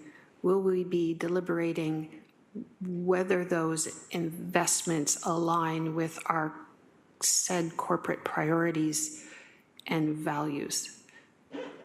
If I could give an example, because this is germane to RBC, let's put it on the table. If we have declared a climate emergency, as we did in 2019, we now have a climate action plan. Are we assuring that our relationships on matters of equity, social objectives, and environmental objectives, are those relationships informed and compatible to our said values and action plans? Through the chair, there are 2 policies principally that speak to our authorities and council's approved authority policy in terms of investments, principally as it relates to our reserves. We are governed through the Municipal Act, and the Municipal Act prescribes where municipalities may invest. There's really 2 options. One is prudent investment powers that allows municipalities through a separate governance model to be more diverse as it relates to investments. The City of Hamilton has not exercised that authority in terms of prudent investment powers, and so we are governed by the Municipal Act. The other policy, and that policy is reviewed every 5 years. So to Councillor Wilson, to your question with respect to is that policy responsive to issues surrounding environmental, social, and governance, it is not to date, but that is something that with the update to that policy that we would look to embark upon. The other policy is as it relates to our legacy pension funds and to our investment managers as it relates to the management of those investments. And maybe I'm going to turn it over, I will turn it over to Director McMullen as his division has a responsibility over those 2 policies to maybe speak to the timelines for those policies. The second one, I believe, is an annual policy or report, and he may be able to remind us the timing for those 2 policies. Yeah, so through the chair, Brian McMullen. So the pension plans, we had our statement of investment policies and procedures. They went to committee back in December of 2022. And regarding our city reserves, we refer to them as city reserves and trust funds. That policy we're working on now, we're having a review done of that policy, and we are looking to bring a report forward in the fall to committee to review and assess what the work that we've done through a consultant to review our policy and look to make some changes to that policy. So that'll be in the fall. So thank you.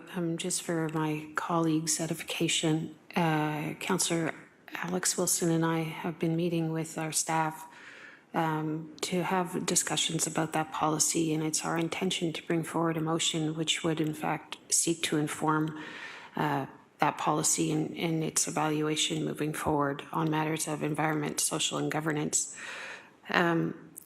Just a comment for me, it gives me I understand arguably in Canada we are in good stead because our chartered banks are historic and governed, have very conservative governing principles, but it does not bode well with my shallow understanding of this whole thing that I think you said 6 of 8 municipalities have a contract with RBC. I that kind of dependency, I don't think is in our collective interest.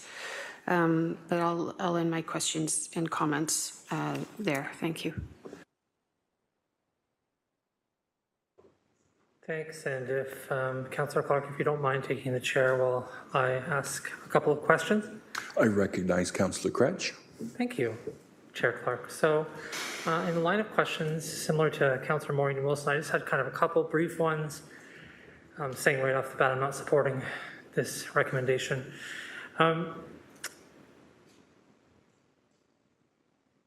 It seems like time is the determining factor here. So I'll preface what I'm going to ask by saying that. It seems like, look, it's not impossible for us to have a transition between one provider and another provider.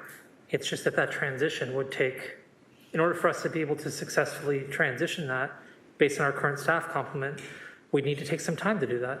Could take 6 months, could take a year, could take longer. But there seems to be, we need to have a transition plan. We can't just, obviously, I think everyone understands, just go, okay, we're changing providers tomorrow and that's that. Could you outline, I guess, what that looks like? With your best guess, I'm not looking for a concrete answer, but if the decision today was not to take on this recommendation, what's the backup plan?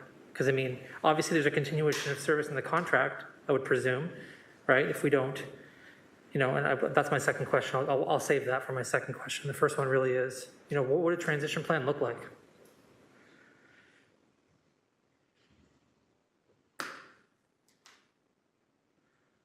Through the chair, so I can try my best to walk you through sort of what that process would look like. It doesn't have to be detailed. I'm just looking even for an approximate amount of time. That would be fine.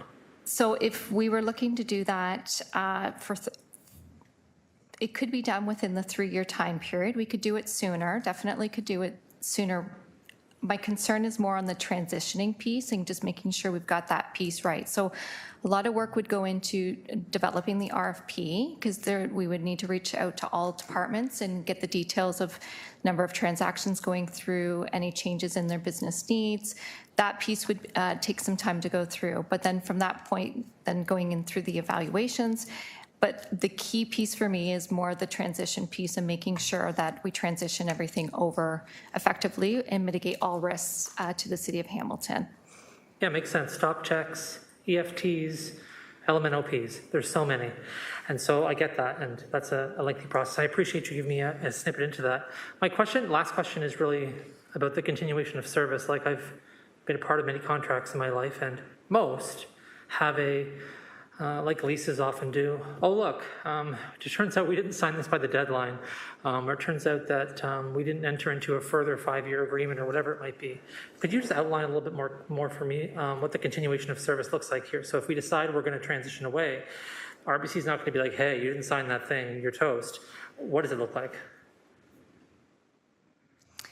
Given that we haven't been through this process, I'm not certain on those details. I mean, we would have a contract with RBC, so I would suspect, and they would have an obligation and a responsibility to fulfill our contract. And yes, if we're transitioning to another provider, they may not be thrilled about that, but they do have a responsibility to fulfill our contract. Great, seems like there's a path forward, as arduous as it may be. And so I'm not proposing, I don't have enough information to propose an alternate motion today. I don't think, frankly, we all do. We need a little bit more research. As you're saying, it's a new process to you. Anyways, I'll leave it there. I think others have comments. My questions have ended, and I'll take the chair back from Councillor Clark, if that's okay. Mm-hmm. Comments? Councillor Alex Wilson, or questions?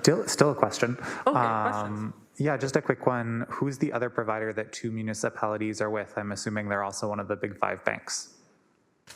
Yes, they are. They're Bank of Nova Scotia. Bank of Nova Scotia, thank you. So just following up on Councillor Kretsch's questions, yes, we have some internal work to do, but it's a limited field in terms of it sounds like staff's read of this right now is the number of, if we were to send out a competitive RFP, the number of people who may be eligible to enter into that. Right now we know 2 people who currently provide to municipalities. There may be a couple more, but it's not necessarily a big pool.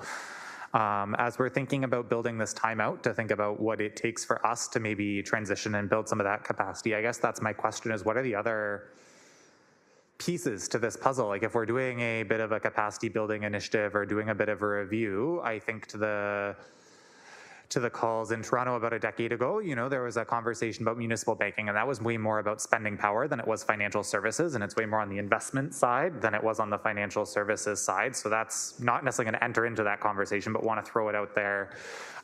When it talks about financial services, when we understand it's a limited piece, are we considering looking with other GTHA municipalities who are also renewing contracts? I guess my question is if we can signal that this is something that's going on, I don't know that necessarily there's a bunch of folks in, social finance listening to this meeting right now on YouTube. But say the credit unions of Ontario heard that the city was looking in a couple of years to do an RFP and they wanted to get ready to build that capacity. I guess just what is that question or what is that conversation about the other people who may need to build capacity to give us a choice 3 years, 5 years down the road? Through the chair, great question. So firstly, municipal finance people talk.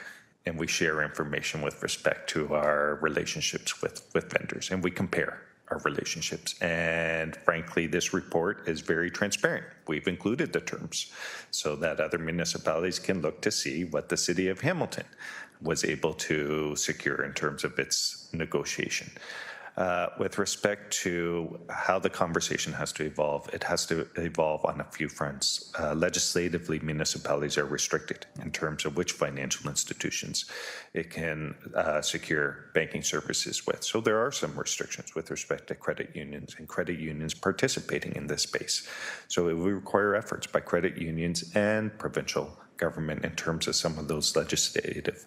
That's specific to banking services. There is flexibility with respect to investments, and we have invested in the past with 2 credit unions, I believe up to $20 million each with credit unions. So again, we are looking at those relationships, but to your question, Councillor Alex Wilson, efforts have to be beyond just municipalities. The credit unions and provincial government has to look at who can participate in this space. Thank you so much.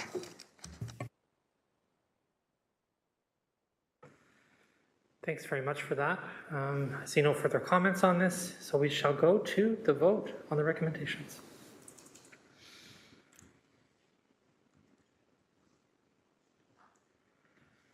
I'm in favor, Chair. Councillor Spadafora is in favor.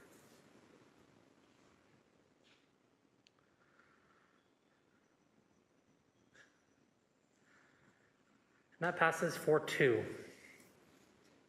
Now we're off to, one moment, let me find out where we're off to. General information and other business, item 13. Amendments to the outstanding business list. So at this point, I'll need someone to move and second to put the amendments to the OBL on the floor. Moved by Councillor Alex Wilson, seconded by Councillor Taddison. Any questions on the amendments to the OBL? Not seeing any, we shall vote. And the vote is up. In favor, Chair. Councillor Spadafora is in favor. Spadafora or Mateo Spadafora? Sorry, one second. Others are also audibly interested. And that carries 6-0. Now we need a mover and seconder to approve the private and confidential minutes, item 14, from our last meeting on July 13th, moved by Councillor Alex Wilson, seconded by Councillor Taddison. We can't discuss this because we're approving it in open session, so we shall go to the vote. In favor? Councillor Spadafora is in favor. The vote is not up yet, but it shall be up shortly. The vote is up.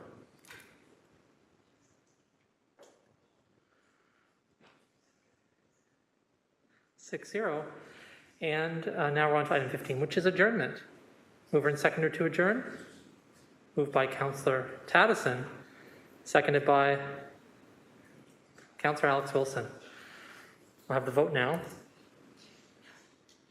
In favor, Chair. Thank you. Have a great day. You too. Councillor Spatafor, ever in favor. Appreciate it. Still thinking. Councillor Clark is in favor. So adjourned, 6-0. See you folks in September for our next Audit, Finance, and Administration Committee meeting where the fun shall continue. Have a great